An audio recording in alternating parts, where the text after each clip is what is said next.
दोस्तों नमस्कार, स्वागत है आपका हमारे PC tech talk YouTube channel पर। दोस्तों 2026 में दो मिड रेंज लैपटॉप प्रोसेसर के बीच में बहुत ही तगड़ी कंफ्यूजन बनी हुई है कि इनमें से कौन सा किसके लिए बेस्ट रहने वाला है। जिसके अंदर पहला है AMD की तरफ से आने वाला Ryzen AI 7 350 या फिर इंटेल की तरफ से आने वाला Intel Core Ultra 5 का 225H। ये दोनों के बीच में कंफ्यूजन है। दोनों ही AI रेडी हैं, एफिशिएंट हैं, लेकिन गेमिंग में कौन जीतने वाला है, प्रोडक्टिविटी के लिए किस पे पैसा खर्च करना सही होगा, तो इन दोनों के बीच में फर्क क्या है, बैटरी कितनी चलने वाली है, बैटरी में एफिशिएंसी किसके साथ में अच्छा रहने वाला है, वैल्यू कौन सा सही देने वाला है, ये सभी कंफ्यूजन इसी सिंगल वीडियो के अंदर दूर होने वाली है। तो वीडियो के साथ एंड तक बने रहें, लाइक शेयर एंड सब्सक्राइब करें इसी प्रकार की तमाम वीडियोस को देखने के लिए। बाकी सभी का प्रैक्टिकल वीडियो देखना है, पीसी बिल्ड देखना है तो बाबा टेक रिव्यू चैनल पर जाएं, वहां पर एक से एक वीडियो हम लोग लगातार दे रहे हैं। आइए दोस्तों आगे हम लोग बात करते हैं। सबसे पहले हम लोग बात करते हैं स्पेक्स कंपैरिजन के। बेसिक स्पेक्स की बात करेंगे, AMD का हाइब्रिड VS इंटेल का मल्टी कोर, क्या परफॉर्मेंस होने वाला है, क्या स्पेक्स रहने वाला है एक्चुअली बेस का। तो Ryzen AI 7 350 की बात करें तो ये 8 कोर के साथ में आता है, जिसके अंदर 4 Gen 5 का परफॉर्मेंस कोर होता है और 4 Gen 5 का ही एफिशिएंसी कोर होता है। इसके अंदर 16 थ्रेड्स के साथ में ये आता है। बेस क्लॉक इसकी 2.0 गीगाहर्ट्ज होता है, बूस्ट में 5.0 गीगाहर्ट्ज तक जाता है। L2 8MB और L3 16MB कैच के साथ में आता है। TDP इसका 15 से 54 वाट होता है, बाय डिफॉल्ट में 28 वाट पे रहता है। बाकी प्रोसेसर TSMC 4 नैनोमीटर पर बेस्ड है। ग्राफिक की बात करें तो Radeon 860M ग्राफिक के साथ में आता है। 8 CPUs और अप टू 3.0 गीगाहर्ट्ज तक रहता है ये। NPU की बात करें तो 50 टॉप्स के साथ में आता है, AI के लिए बहुत अच्छा होने वाला है। मेमोरी की बात करें तो DDR5 5600 मेगाहर्ट्ज और LPDDR5X 8000 मेगाहर्ट्ज तक को सपोर्ट करता है। 256 GB तक जो है रैम लगा सकते हैं। USB 4 को सपोर्ट ये करता है। बाकी वहीं पर Intel Core Ultra 5 225H की बात करें, ये 14 कोर के साथ में आता है, जिसके अंदर 4 जो होते हैं परफॉर्मेंस कोर और 8 एफिशिएंसी कोर होते हैं और 2 जो होता है लो पावर एफिशिएंसी कोर होता है, यानी कि LPE कोर होता है। बहुत ही सिंपल टास्क के लिए बैकग्राउंड में चल रहा होता है। ये बड़ा ही हेल्प करता है लैपटॉप को बूस्ट में वर्क करने के लिए, क्योंकि बाकी जो फालतू के एप्स होते हैं उसको ये हैंडल कर लेता है। बाकी 14 इसके अंदर थ्रेड्स होते हैं। बेस क्लॉक की बात करें परफॉर्मेंस कोर की तो 1.7 गीगाहर्ट्ज होता है और ई कोर की जो होती है 1.3 गीगाहर्ट्ज होती है और लो पावर एफिशिएंसी कोर की जो होती है 0.7 गीगाहर्ट्ज होता है। बूस्ट में जो है ये अप टू 4.9 गीगाहर्ट्ज तक जाता है। 18 MB L3 कैच के साथ में आता है। TDP इसका 20 to 28 वाट की होती है, अप टू 115 वाट तक ये जाता है बूस्ट के अंदर। प्रोसेसर जो है इंटेल 3 नैनोमीटर पर बेस्ड है। ग्राफिक की बात करें तो Arc 130T यानी कि 7XC कोर के साथ में ये आता है। NPU 13 टॉप्स के साथ में ये आता है। मेमोरी की बात करें तो DDR5 5600 मेगाहर्ट्ज और LPDDR5X जो है 7467 मेगाहर्ट्ज तक जो आता है और इस पर जो है 96 GB तक ही रैम आप जो है यूज कर सकते हैं। PCI 5.0 को ये सपोर्ट करता है। अब बात करते हैं कि फर्क कहां रहा। तो AMD के अंदर थ्रेड्स ज्यादा हैं, 16 है और इंटेल में 14 है। मल्टीटास्क के लिए काफी अच्छा है। इंटेल जो है प्रोसेसर ये कोर्स में ज्यादा है, 14 कोर है इसके अंदर और AMD के अंदर 8 कोर है। एफिशिएंसी पे यहां पर फर्क पड़ने वाला है। बाकी AMD का NPU स्ट्रांग है AI के लिए। इंटेल प्रोसेसर जो है न्यू है, पावर सेवर है, ये काफी बहुत ही कम पावर लेगा। दोनों 2026 के मिड रेंज वाले जो लैपटॉप हैं उसके अंदर आने वाले हैं। गेमिंग के लिए AMD का iGPU बेहतर रहने वाला है, एज देगा और इंटेल जो है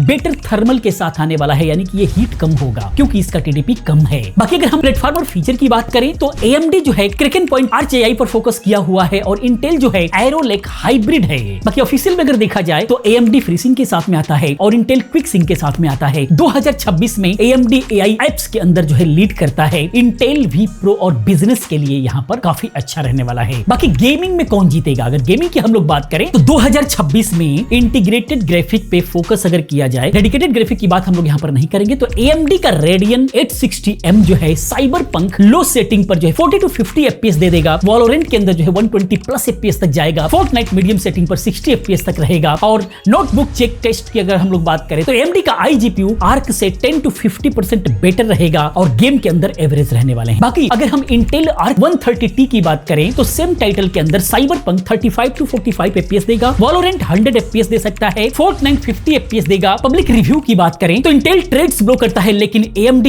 RDNA 3.5 से टेक्सचर लोड में बेहतर है। AMD ई स्पोर्ट के लिए किंग है। Intel रे ट्रेसिंग फीचर के लिए बेहतर माना जाएगा। 2026 में FSR3 vs DLSS 3.5। तो यहां पर अगर गेमिंग की बात करें तो AMD यहां पर जीत रहा है। कॉन्स की बात करें तो दोनों के लिए ही हाईब्रिड AAA के लिए जो है डेडिकेटेड GPU की आवश्यकता पड़ेगी। iGPU से नहीं हो पाएगा, लेकिन AMD यहां पर बेटर रहने वाला है इंटेल से। iGPU उसका स्ट्रांग रहने वाला है। रियल वर्ल्ड फर्क की बात करें तो AMD 28 वाट से हीट थोड़ा सा ज्यादा होगा। इंटेल 20 वाट से जो थोड़ा सा कूलर रहना है। बाकी लॉन्ग सेशन में जो है इंटेल कंफर्टेबल रहेगा, ये आपको ध्यान देना होगा। बाकी प्रोडक्टिविटी की बात करें तो ऑफिस या फिर कोडिंग में जो है AMD 16 थ्रेड से मल्टी कोर स्ट्रॉन्ग रहेगा। Cinebench R23 मल्टी कोर के अंदर 14,000 तक स्कोर करता है। Geekbench मल्टी के अंदर 13,500 तक स्कोर करता है। Photoshop eSport क्विकली होगा। बाकी प्रीमियर प्रो में लाइट 4K स्मूथ चलेगा। बाकी इंटेल जो है 14 कोर से थोड़ा सा बैलेंस रहने वाला है। बाकी Cinebench मल्टी कोर के अंदर जो है 16,466 स्कोर करता है, स्लाइटली एज यहां पर दे रहा है। बाकी Geekbench मल्टी कोर के अंदर 12,448 स्कोर दे रहा है। बाकी पब्लिक रिव्यू के अंदर इंटेल एफिशिएंसी के अंदर 3% बेटर है। AMD थ्रेड्स से जो है 10% फास्टर है हैवी टास्क के अंदर। 2026 में AMD 50 टॉप्स NPU से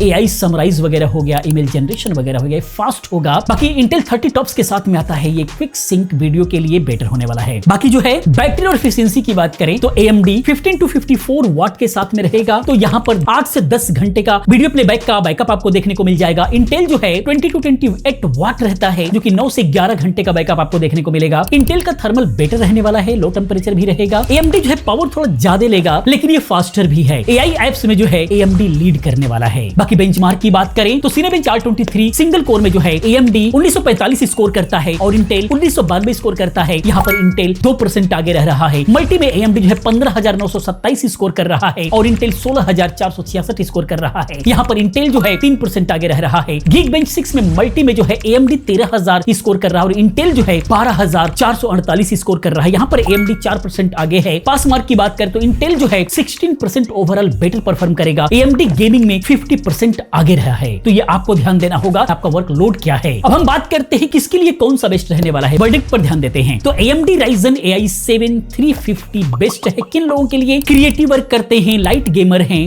तो यहां पर स्ट्रॉन्ग NPU आपको मिल रहा है, थ्रेड्स ज्यादा मिल रहा है, iGPU थोड़ा सा बेहतर मिल रहा है। तो ये लैपटॉप की अगर हम लोग बात करें Asus VivoBook के अंदर 55,000 रुपए के अंदर अंदर आपको मिल जाएगा, काफी बेहतर रहने वाला है। Intel Core Ultra 5 225H की बात करें कि किन के लिए सही रहने वाला है, तो स्टूडेंट हैं, ऑफिस वर्क करना है, एफिशिएंसी चाहिए, ज्यादा कोर्स है इसके अंदर, लोअर TDP है, बेटर थर्मल्स है, बैटरी बैकअप ज्यादा मिलेगा, तो उनके लिए काफी बेहतर होगा। इसके लैपटॉप की बात करें तो HP Pavilion के अंदर 50,000 के अंदर ये भी आपको मिल जाएगा, जो कि काफी अच्छा रहने वाला है। वर्डिक्ट 2026 की बात करें तो गेमिंग AI के लिए AMD जीत जाता है, डेली एफिशिएंसी के लिए जो है इंटेल यहाँ पर बेहतर होगा। ये डिपेंड करता है आपके यूज केस पर। अब हम लोग इसको समराइज कर लेते हैं। तो दोनों ही 2026 के लिए जबरदस्त रहने वाले हैं। AMD क्रिएटिव पावर के लिए सही है, इंटेल जो है बैलेंस एफिशिएंसी आपको प्रोवाइड करता है। टिप्स की बात करें तो 16 GB रैम मिनिमम आपको लेना होगा, तभी सही परफॉर्मेंस निकल करके आएगा। AI ऐप टेस्ट करो। Amazon Flipkart सेल के दौरान जो है 5 से 7,000 रुपए सस्ते मिलते हैं, तो सेल का भी आपको थोड़ा सा ध्यान देना होगा, आपको थोड़ा सा वेट करना होगा। बाकी वीडियो कैसा लगा प्लीज आप कमेंट में जरूर बताएं। इसी प्रकार की तमाम वीडियोस को देखने के लिए चैनल को सब्सक्राइब करें, चैनल के साथ बने रहें, क्योंकि इस तरह की तमाम वीडियोस हम लोग लेकर के आते रहते हैं। मिलते हैं अगली वीडियो में किसी और अच्छी इन्फॉर्मेटिव वीडियो के साथ में। पूरी वीडियो देखने के लिए चैनल को सब्सक्राइब करने के लिए आप सभी का बहुत बहुत धन्यवाद।